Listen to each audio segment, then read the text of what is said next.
Jaramogi Karchun Jaluo.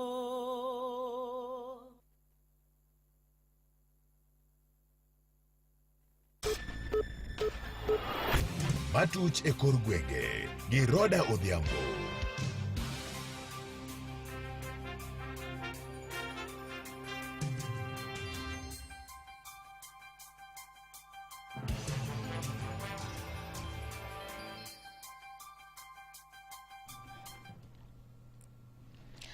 Machiegni obila ne ochielo gi magina jago moro mabende iluongo ni Felix Olwero e yor both e kinde mabende ne girakore kod jonjore moko mane omonjo magawa mari Otieno Manyoro e gwenge ma Kombewa sub county ma Seme county ma Kisumu. Motelo ne mano obila ne oyudo report kowuok kuom maneja mar magawa no ma White House Resort mano mabende ong'ere kaka Sandra Okech ni jonjore moko ne omonjo magawa no.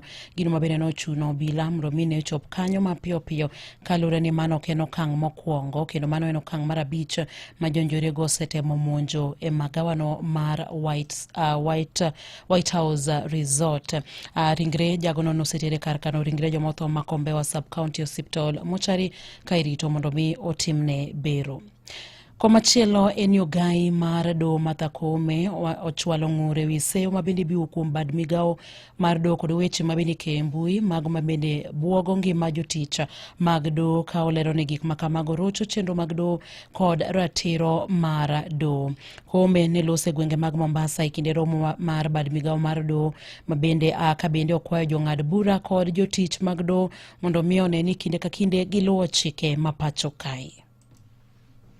And Labor Relations Court recorded 132%, slightly lower from the previous record of 190%, but still remains the leading court in performance consistently over the last 3 years. ELRC, we celebrate you. We also recognize the Environment and Land Court, registering 116% compared to 126% the year before, but also this is a high productivity rate. What these results tell us is encouraging. Piny owacho ni sani nitiere kweth mar jonjore gwenge mag Mount Kenya mabende wuok oko mar rocho arita e gwenge makono kendo buogo kakoro gi buogo ngima jodak makono. Kolose kinde romo mabende nobedo godo kod duol mochung'ne arita e Kiambu, jatend migawo mar arita Kipchumba Murkomen owacho ni kweth go yudo arita kowuok kuom josiasa kata giyudo sir mowuok kuom josiasa, gino mabende osemiyo migepe mag arita e gwenge makono bedo kod tich matek ahinya e kawo okang' ne kweth go mag jonjore. Because a resurgence of gangs in the county, different formations of different gangs, is not going just to affect the people of this county, it's going to compromise our national security. In terms of thriving of this illegal business in wines and spirits, one of the driving factors is conflict of interest. Most of the people who are expected to license and enforce are actually the business people. Komachielo wadhi kaunti ma Siaya kama wayudo obila mago kwach kich e kaunti ma Siaya odayo dho MCA ma Central Alego David Ragen mabende itudo gi ng'anyo ma ochana mar kwedo kambi mar Lake Agro Limited kathidna Mayala. Ragen ne okaw seche mohewa achiel e apisi mar okwach kich kalure kod lipot mabende ne ochwal ni okwach kich ne otelo ne jogo mabende chano bago ng'anyo e kar thidna no Mayala. Koke kaunti ma Siaya Joja Mulo miyo waler mathoth ewi wachni. Ngeso ninayudo simu koa kuom okwach kich kaluonga ni mondo abia record statement ni wapango maandamano iweche mag Yala Delta. Kora bende akawo sana mondo abia winj gima giwacho. Koro wabedo kodgi piny kamano. Giwacho no ni giyudo wach no apango maandamano mondo wariemb jorai puodho mar Thidhia. Kora watemo nono kuma wach no wuokie to kane tayuda neno nena yo moro jomoko dwa temo duongo go wiwa nikech wadwaro haki mar japiny. Mano MCA ma Central Alego wuode kar chung'od bura ma Lego Usonga migosi David Ragen mano wuoyo gi jofwamb weche thuolo machuok bang' ndiko dhoge ka okwach kich koluwore gi weche mane iluwo e wiye kata kamano luwo ni jopiny nigi ratiro mar bago ng'anyo ponono ni dwachgi ok ochopi. Koro wan to waseloso kod polis gibende gitimo upelelezi margi lakini en mana no maandamano to yien ji kose ko yien ga ji yien gin ka gidwa mandama ka gidwa andamana ka gineno ka gimoro crunch to gi notify police to gi andamana tu koro ka jokadengo neno ka nitie gimoro marach bende to gineno no that is the only way ma inyalo winjgie to gin kod right no police obiabia to ritgi ka giandamana police omigi mana support mondo giyud haki margi. Ka ochung' kar tiende ni gima duong' en ni jaket mwandu moro amora mabiro e thidhia mayala kuno nyaka bed jalno ma jopiny oyiego kendo mabiro konyo jopiny.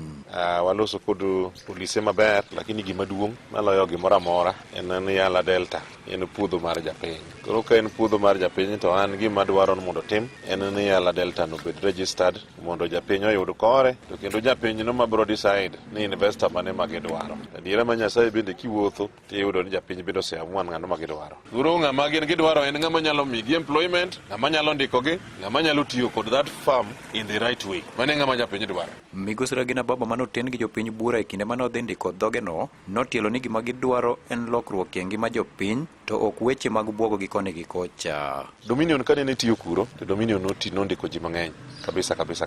Koro wan wabende dwagombi en kambi madbi ibiro tiyo Yala wase register bwa miyo community magipuro to bed kambi moro manyalo ndiko jowa. Wadwaro industries manyalo employ our people. Ok gik moko ni ting'o nianka itero kuonde moko iketho ndirniwa to nok wawach nikipenjo gimoro ariyo adek to iluongi ka polisi. Mano to kan wayie. To an adwa kwayo wan kod manager moro piny kanyo mana ne Jolek Agro ondiko iluongo na Ponda. En nokelen mondo ti. Koro kobiro ti gweng'wa to nyaka respect jogweng' nikech en ma all the time okelo conflicts. Ne Radio Ramogi e kaunti ma Siaya, an George Amolo. Jatend piny Migosi William Ruto wacho noikore mar chulo nengo siasa mondo mi onene piny Kenya goyo okang' makare weche mag dongruok kolose kinde romo ma bende nokelo kanyakla duond bura mar UDA kod ODM. Ruto wacho ni dwaro nitie mondo mi jotelo tie twech achiel e chwalo chenro mag dongruok ne jo Kenya kapod gintiere e telo. I am ready to whatever price to make this country change. We must change this nation. And we can do it. The Right Honorable Raila Odinga tried with the first slum upgrading projects. The housing levy, go and read the Azimio Manifesto. Is there. And we have the opportunity to implement what was in the Azimio Manifesto and what was in the Kenya Kwanza Manifesto.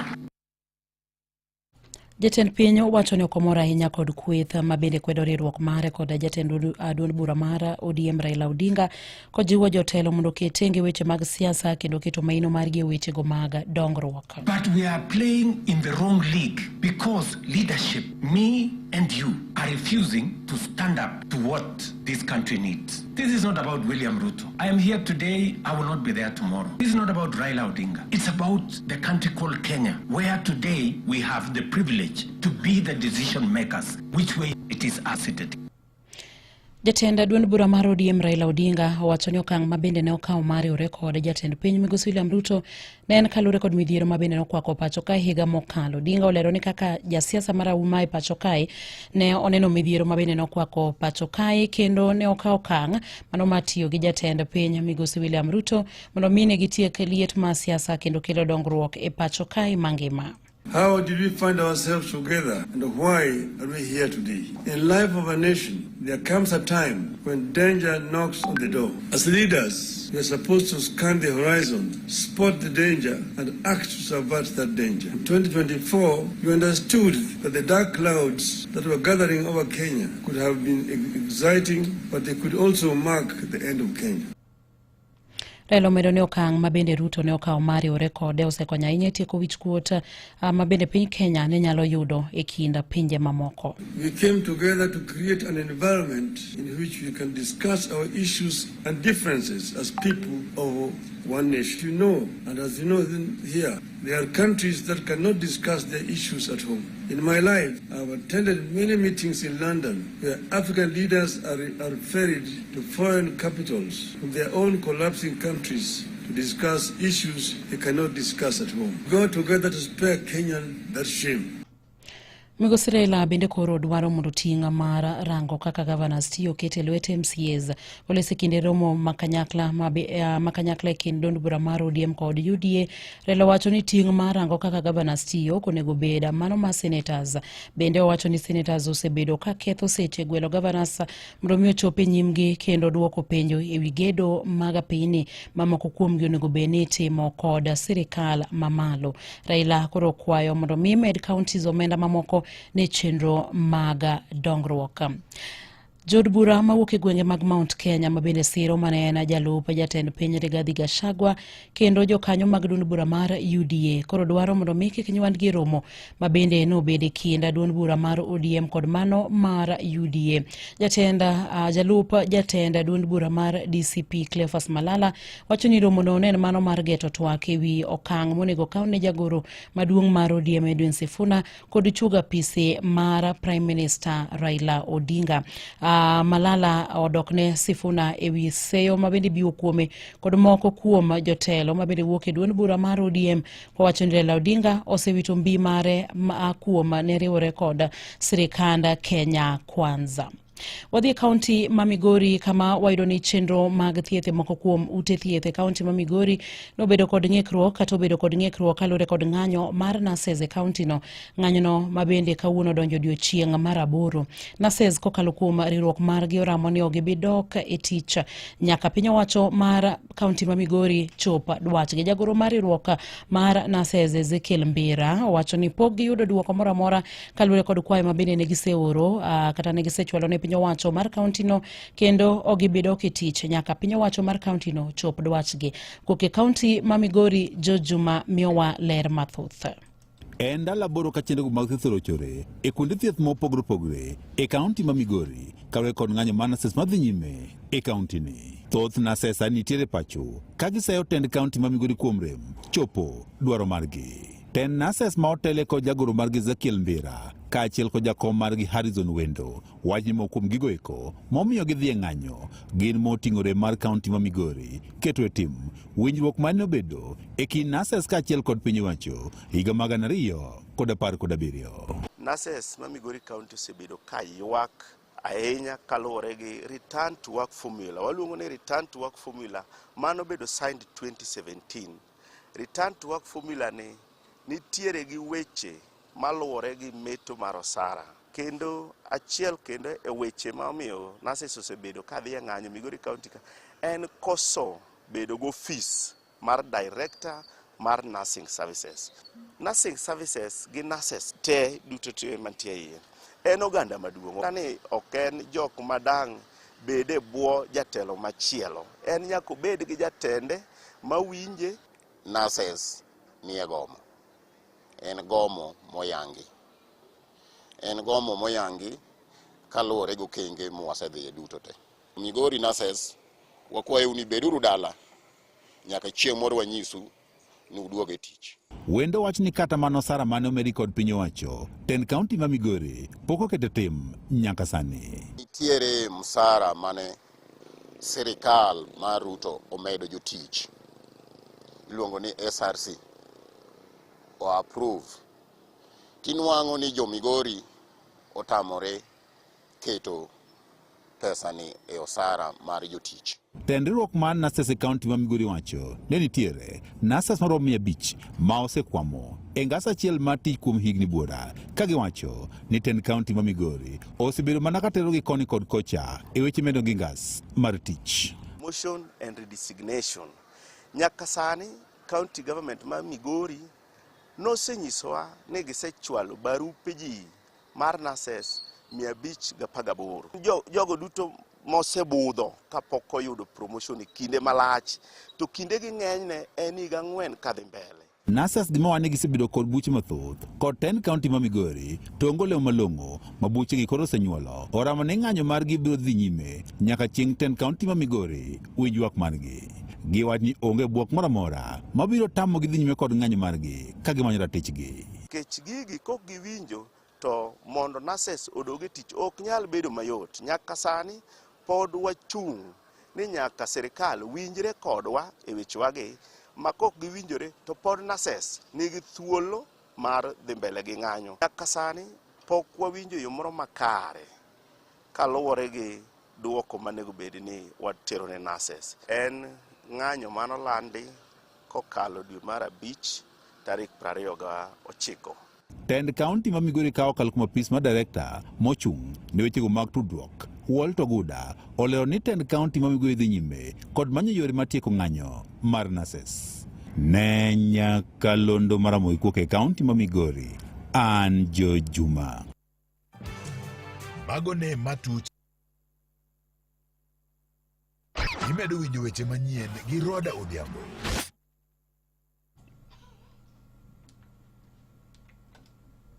Duol mar Neema opuodho kambi mar Sukari Industries Limited tok luwo chike duto motenore kod weche mag alwora. Kambino ochopo chike matayo weche mag pi kata Kenya Water Quality Regulations 2024, gino mabende koro nyiso okang' mosegoyo weche mag rito alwora. Director mar weche mag alwora e kaunti ma Homa Bay, Jacob Asembo, noyango ni kambino mar Sukari Industries ne oluwo chike duto mabende noket kod duolno mar Neema. Juma mokalo komiti mochune weche lo e od bura mar Senate nolimo kambino tok seneta ma Ogwela Beatrice Ogola ne opedho kwayo ma jodak e alworano alwora mar kambino kalure ni kambino ne chido aora Kuja. Maneja mochung'ne weche mag tudruok e kambino Edward Aono Badha ne orwako puotho makamano.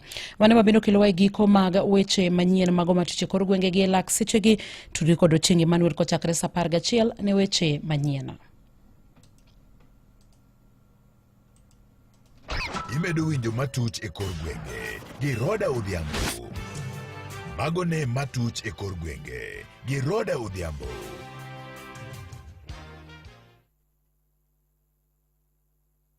Maramogi Radio Ramogi kar chuny jaluo. Weche tuke e Radio Ramogi.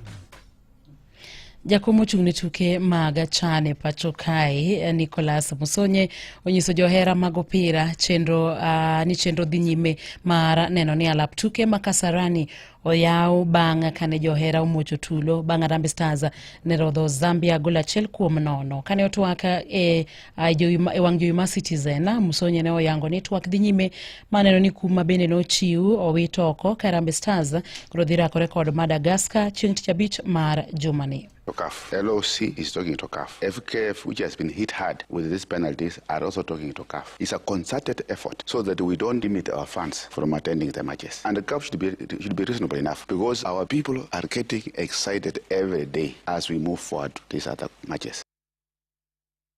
Nokwayo bende johera maonge otiko mondo tem matek omany kuonde mabende nene adhula kapok chieng'no ochopo. Be fair enough. We want to fill our Kasarani as before, but we shall enhance our security. And as we do that, we are still appealing to our people. If you don't have a ticket, don't come stadium. Go to the fan zones. They are there. And God willing, we may do more fan zones. If we get resources, we will do more fan zones across the country and mainly in Nairobi, where the pressure is. Komachielo ni jatend duol matayo adhula e pacho ka FKF Manusen Mohamed owacho ni jip ma jatend piny Kenya William Ruto osebedo ka jiwo godo jotugo mag Harambee Stars osemiyo gindiko duoko maber mokalo tuke mag chano. It's amazing the motivation, the inspiration you see in their eyes, you know, and he knows them by name now. You know, there's a friendship that has built between the players and His Excellency the President, and it's an amazing thing to see the way they're motivated, you know. And I think the opening line usually when we walk into that room is you know, umecheza kama nyinyi na mimi sasa nitacheza kama mimi. And they discuss many things other than just football, issues of welfare. That's how the houses came up. Right. There are other things as well you might not be aware of that they are gaining. Useno medo kwa johera mag Harambee Stars mondo mi olure gi chike mag CAF mar nyeo utiko mag neno adhula kowacho ni mane yo kende mar hepo kuma kowuok kuom duolno. When the portal is open, when the CAF now opens up their website and the portal to start selling tickets, the demand is crazy. The demand is through the roof. So there's no hoarding of tickets. There's no, you know, and it's digital tickets. And it's about time Kenyans also learned that You cannot reproduce these tickets. You cannot forward them to your friends. You cannot print and make photocopies. You know, once one ticket has been used, that's it. And we are getting a lot of cases of Kenyans being duped and being conned. Kawatieko weche mag tuken, jatugo mar KCB Floyd Wabwire opoyo mokalo horuok mar klab mare kowacho ni kinda margi mabende nomiyo gibedo joloch mar 59 e piem mar Christie Sevens bang' kane girodho Menengai Oilers gonde 26 kuom 7 e final mar RFUEA. Bende jatend chenro mag duoko mag jotugogo Andrew Amonde bende ne opoyo kinda mar jotugogo e yo machalo kamae. So the thing has to be done with the players. Come in, they've played very hard, they've done their best, they've come out, they've done whatever they have planned to do from the beginning of the tournament. Mane mabiro kelo giko mag weche mag tuke gi lak sechegi.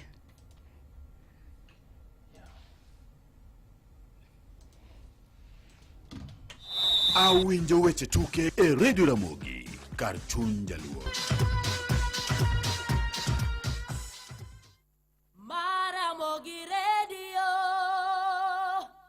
Radio Ramogi,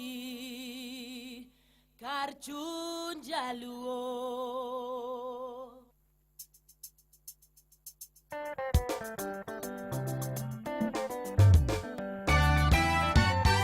Madanchi otugore, Nyara